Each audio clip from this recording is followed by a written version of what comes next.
오늘 읽은 이 말씀은 예수님 마지막 죽음에 대한 기록입니다. 예수님이 십자가에 못 박히시고 제6시부터 온 땅에 어둠이 임하였다. 6시는 오늘 우리의 시간대로는 정오입니다. 12시, 6시간 차이가 있습니다.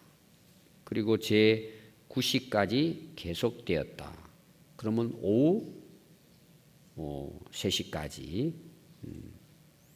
그러니까 그 동안에 예수님이 십자가에 못이 박혀 고통을 당하셨다. 이렇게 볼 수 있습니다.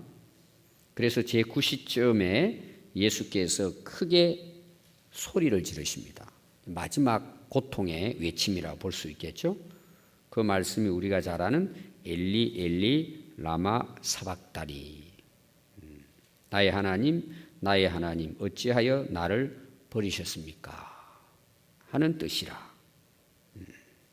그래서 주변에 있는 사람들이 바라보고 있으면서 예수님의 고통을 좀 들어주려고 신 포도주를 해면에 적셔 갈대에 끼어 마시게 하는 그런 내용이 나옵니다. 그리고 50절에 보니까 무덤 예수께서 다시 크게 소리를 지르고 영원히 떠나시니라. 영원히 떠나시고 예수님의 죽음을 의미하고 있습니다. 자, 예수님의 죽음이 오늘 이 50절에 어떻게 표현되느냐 하면 영원히 떠나시니라. 완전한 죽음을 의미하고 있습니다. 자, 오늘 거기 읽은 말씀 중에 그 예수님 죽음에 대한 표현이 두 가지로 나옵니다. 첫 번째가 뭐냐 하면 하나님으로부터 버림을 당하셨다. 하나님으로부터. 왜 버림당하셨을까요? 하나님께서 예수님은 인류의 구원을 위해서 희생양으로 보내진 분이십니다. 그래서 우리가 예수님을 세상 죄를 지고 가는 어린 양이다.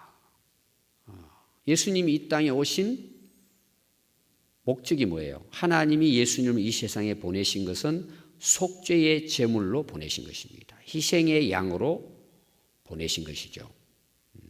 그래서 하나님께서 마지막 예수님의 그 고통 소리를 들으셨지만 버리셨던 것입니다. 예수님도 버림받으셨다. 이렇게 이제 표현하고 있습니다. 우리가 죄에서 구속함을 얻게 된 것은 예수님이 속죄의 희생 양이 되어 주셨기 때문입니다. 또 하나님이 속죄의 양으로 그의 독생자 예수님을 이 땅에 보내시고 결국은 뭐예요? 버리셨습니다. 그 예수님의 버리심 당한 것이 결국은 뭐예요? 우리가 속죄함을 받게 된 것입니다. 희생의 양이 된 것이죠. 두 번째는 뭐냐 하면 그 영혼이 떠나셨다. 완전한 죽음입니다. 희생양은 결국 어떻게 됩니까? 죽어야 합니다. 예수님의 죽음은 완전한 죽음입니다. 우리의 죽음을 대신해서 예수님이 죽으신 것이죠. 그러니까 예수님의 희생은 예수님의 그 십자가의 고통과 피 흘리심은 우리의 허물과 죄를 대신 속해주기 위해서 버림받으시고 또 우리를 영원한 죽음에서 살리시기 위해서 자신이 죽어주신 것입니다. 이것이 예수님이 행하신 이 땅에 오셔서 예수님이 하신 가장 중요한 사건이라는 것을 우리가 예수님의 죽으심을 통해서 알 수가 있죠. 그럼 예수님의 그런 버림당하시고 죽고 난 이후에 어떤 일들이 일어났을까? 오늘 거기 몇 가지로 기록이 되고 있습니다. 첫 번째는요, 51절에 보니까 이에 예수님 죽고 난 이후에 성소 휘장이 위로부터 아래까지 찢어져 둘이 되고 땅이 진동하며 바위가 터지고. 자, 성소의 휘장이 위부터 아래까지 뭐예요? 찢어졌습니다. 여기 성소는 어디예요? 성전입니다. 성전은 두 구분으로 되어 있죠. 지성소와 성소입니다. 지성소는 법궤가 있는 장소죠. 그리고 거기에 그 커튼이 딱 가로막혀 있습니다. 거기는 대제사장이 1년의 대속죄일에 한 번만 들어갈 수 있습니다. 제사장도 들어갈 수 없습니다. 뭐 일반 사람은 그 안에 들어갈 수가 없죠. 그래서 지성소와 성소는 어떤 면에서는 가려진 곳입니다. 비밀 장소예요. 지성소는 아무나 들어갈 수 없어요.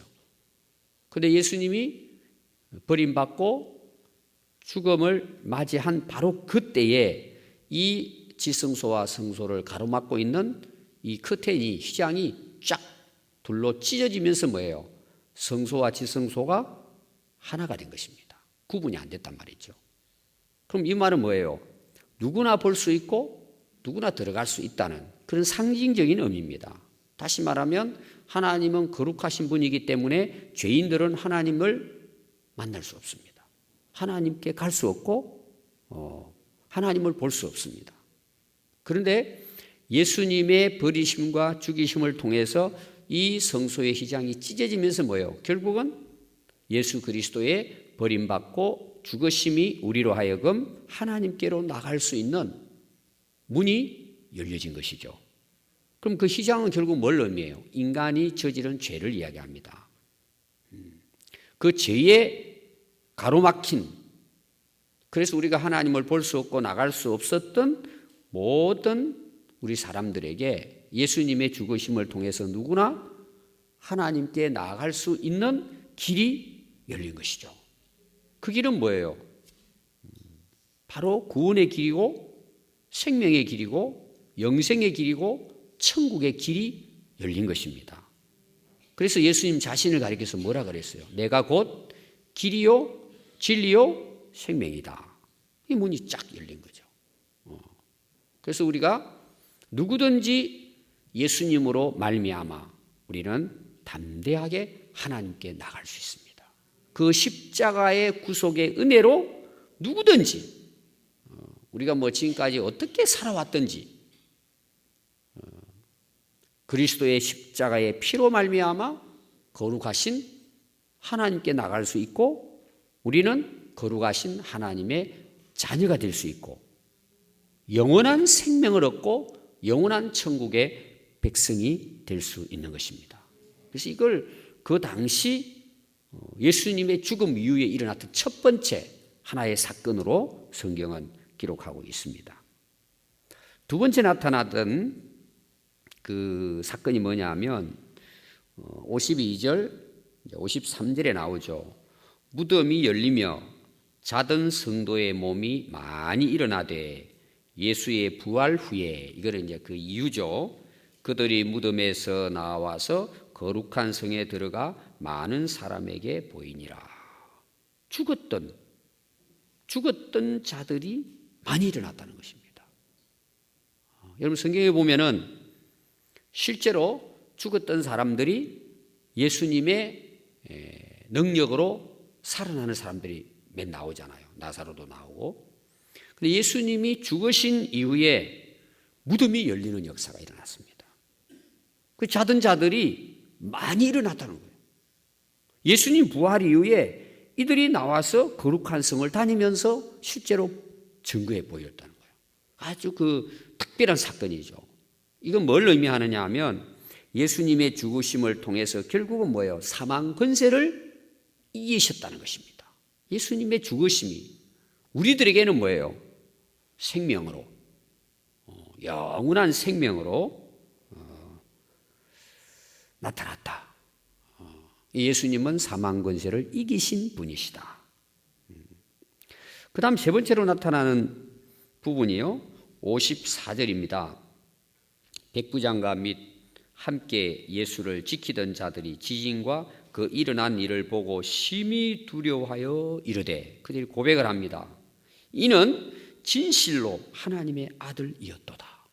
그 예수님을 십자가에 못 박고 찔러 죽였고 그 함께 있던 백부장과 지키던 많은 군인들이 예수님의 이런 죽음 이후에 나타나는 현상을 보고 사건을 보고 이런 진실로 하나님의 아들이었도다. 그들의 입으로 원수들의 입에서 예수님은 하나님의 아들이시다 하는 고백을 하게 되는 거죠. 전에는 뭐예요? 예수님 죽이는 자들이었습니다.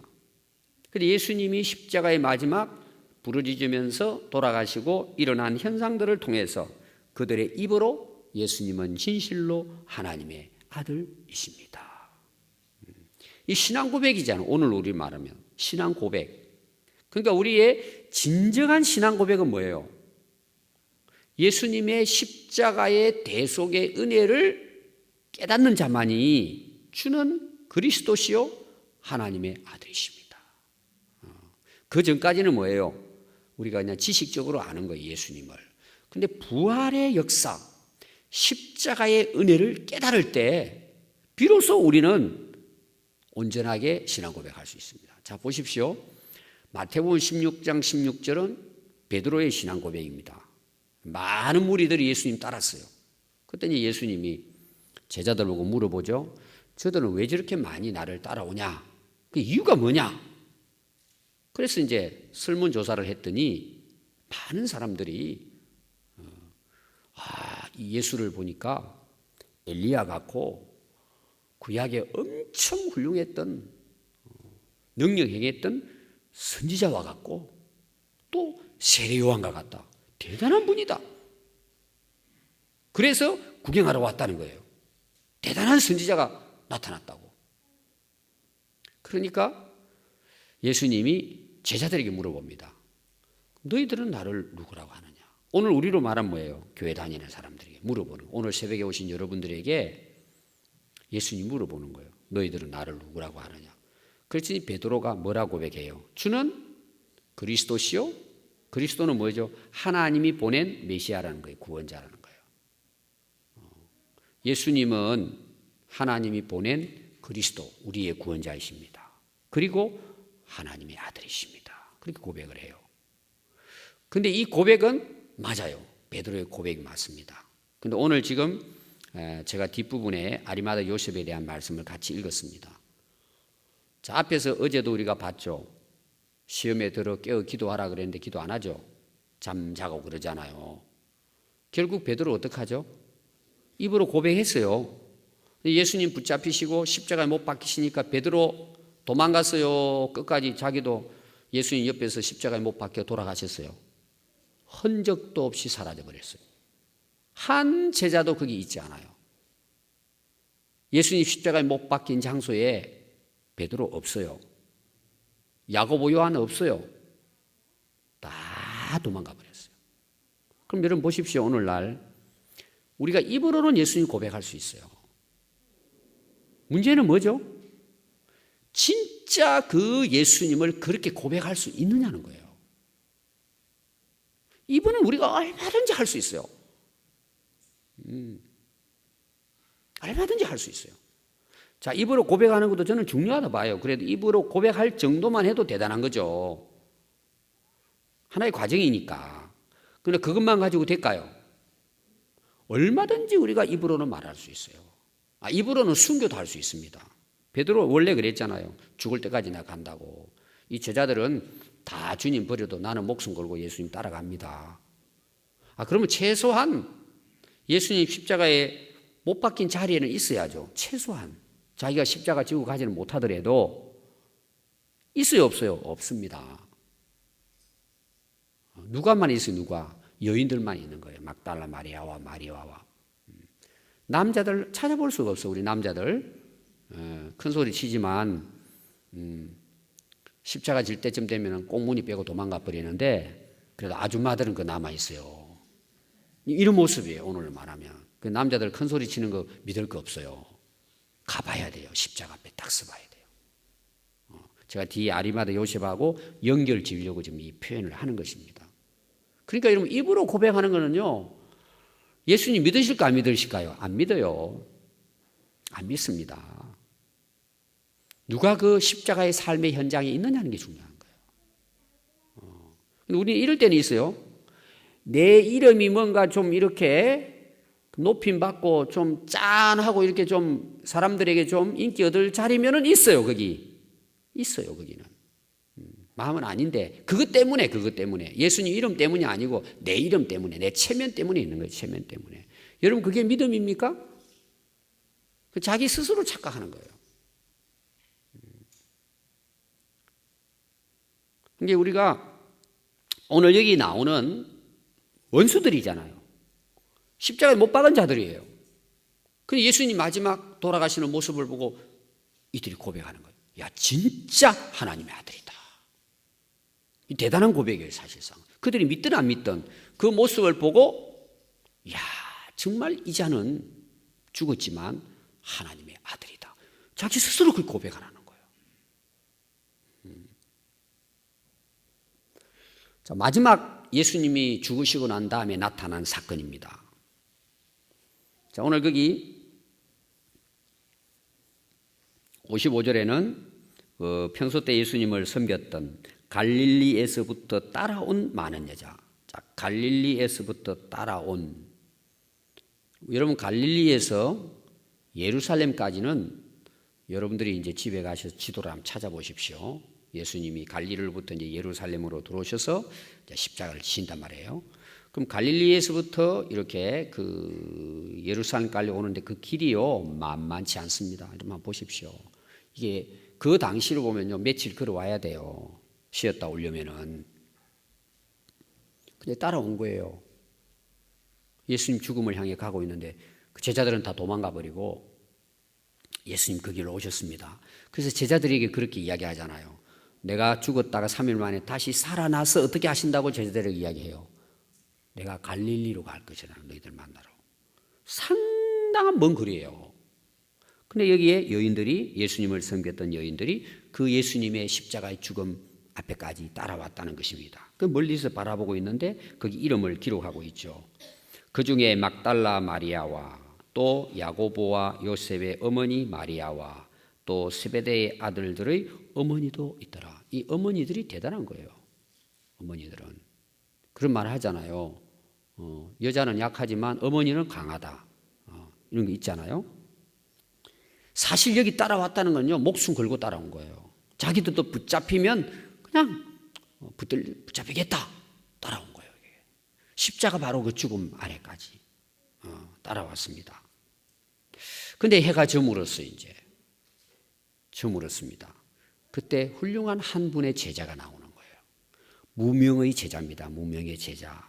57절 저물었을 때 아리마대의 부자 요셉이라 하는 사람이 왔으니 그도 예수의 뭐죠? 제자입니다. 자, 예수님 돌아가셨습니다. 아니 여러분 돌아갔으면 끝난 거잖아요. 근데 아리마대 요셉이 예수님의 제자로 누구를 찾아가느냐. 58절에 보니까 빌라도에게 가서 예수의 시체를 달라 하니 이에 빌라도가 내어 주라 명령하거늘 요셉이 시체를 가져다가 깨끗한 세마포로 싸서 바위 속에 판 자기 새 무덤에 넣어두고 큰 돌을 굴려 무덤 문에 놓고 가니 거기 막달라 마리아와 다른 마리아가 무덤을 향하여 앉았더라. 자, 아리마대 요셉이 뭘 해요? 자, 예수님 죽으셨으면 그냥 입 다물고 가만히 있으면 자기는 뭐예요? 사내들인 공회원입니다. 오늘로 말하면은 뭐 시의원, 국회의원 정도 되는 것입니다. 그 당시 그 위치가 굉장한 위치고 아리마대 요셉은 부자입니다. 자, 보세요. 재력 갖고 있습니다. 명예 가지고 있습니다. 근데 예수님 제자였어요.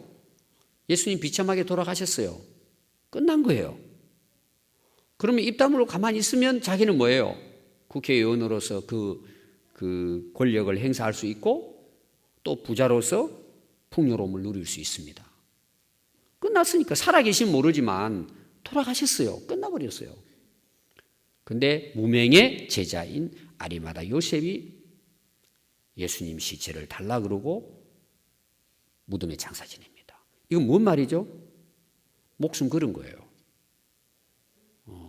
그리고 풍요로움, 명예로움 다 내려놓은 거예요. 다 포기하고 빌라도 찾아간 거예요. 죽으면 죽으리다 그러고 마지막 그래도 우리 스승님 떠나시는데 내가 마무리를 잘해야 되겠다. 그리고 눈물로 시체를 장사 지냅니다. 여기 보니까 여러분들이 아리마다 요셉이 잘 이해가 안 되죠? 요한복음 19장을 보면 제가 오늘 이야기하려고 하는 내용이 이해가 될 거예요. 요한복음 19장. 19장이 이제 같은 예수님의 그 십자가의 죽으심 이후에 나타나는 아리마다 요셉의 모습이 나옵니다. 19장 38절입니다. 19장 38절. 아리마대 사람 요셉은 예수의 제자이나 유대인이 두려워 그것을 숨기더니. 그러면 예수님 십자가 돌아가시기 전까지 뭐예요? 유대인들을 숨겼습니다. 그러니까 제자라는 걸 표를 안 낸 거예요. 오늘 말하면 교회당 오는데 낮에는 못 와요. 낮에는 안 와요. 왜냐하면 유대인들이 이제 보고 있으니까. 아니 국회의원이 갑부가 말이에요. 주일날 성경제 들고 교회 오면 사람들이 다 알잖아요. 야, 저 예수 믿는 사람이구나. 그러니까 낮에는 안 오는 거예요. 언제 와요? 새벽에 성경책 이렇게 숨겨가지고 아무도 안 볼 때 살짝 와가지고 예배드리고 갔다는 뜻이에요. 오늘 제가 표현을 하면은. 왜? 유대인에게 들킬까봐 두려웠어. 그러면 사내들인 그 의원으로서 자격 상실되고 또 뭐예요? 재산도 다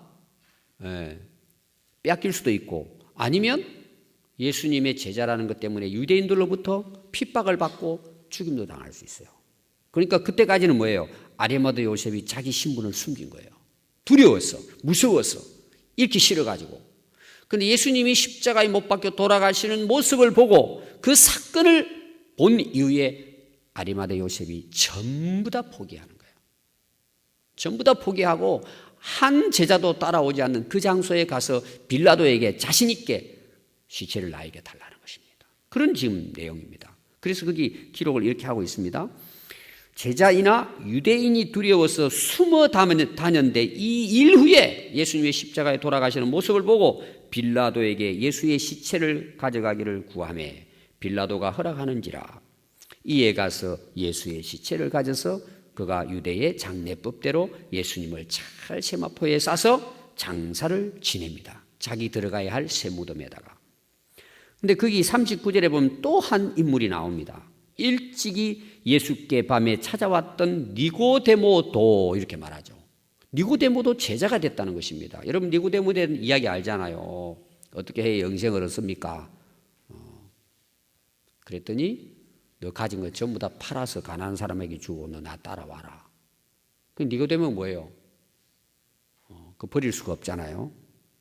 그래서 도망갔다고 나와요. 떠나버린 거예요. 근데 결국은 뭐예요? 니고데모도 예수님의 마지막 십자가에 돌아가시는 거 보고 그 현장에 온 거예요. 그리고 아리마대 요셉과 함께 니고데모가 예수님을 마지막 그 장사 지내는데 함께 참여한 제자였다는 것입니다. 그러니까 여러분 부활의 그 역사를 경험하고 제자들이 이제 변화돼서 결국은 이제 베드로도 그렇고 예수님 죽음까지 따라갑니다. 그런데 예수님이 십자가에 못 박혀 죽을 때는 끝났다고 보는 거죠. 다 포기하고 떠납니다. 그런데 니고데모 그다음에 아리마대 요셉은 그 죽음을 바라본 거예요. 왜? 숨어 다녔기 때문에 누가 자기들이 예수님이 제자인 줄 모르니까 그가 막 가서 따라서 구경한 것 같아요. 몰래. 근데 예수님 딱 십자가의 죽으심을 바라보고 용기를 얻은 거예요. 이 일 후에, 이 사건을 본 후에 자기의 모습을 밝히는 거예요. 공개한 거죠. 난 예수님의 제자다.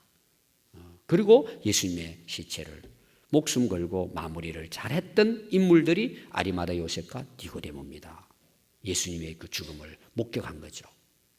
오늘 여러분 우리의 신앙이 확실하게 될 수 있는 건 두 가지 사건 때문입니다. 사실은 예수님의 십자가의 죽으심과 부활을 우리가 바로 깨달을 때 진정한 거듭남이 있습니다. 그게 진짜 믿음이에요. 이런 믿음을 가질 때 우리는 어떤 용기가 생겨나요? 죽음도 두렵지 않은 거예요. 사람들 무서워하지 않아요. 담대하게 그리스도를 전할 수 있고 또 우리가 그 길을 우리도 갈 수 있는 거죠. 이런 우리가 믿음으로 특별히 이번 고난 주간을 통해서 예수님의 십자가의 죽으심, 예수님의 부활을 통해서 우리의 신앙이 온전히 거듭나서 그리스도를 위해서 살아가는 그런 우리의 삶이 되어야 할 줄 믿습니다. 기도하겠습니다.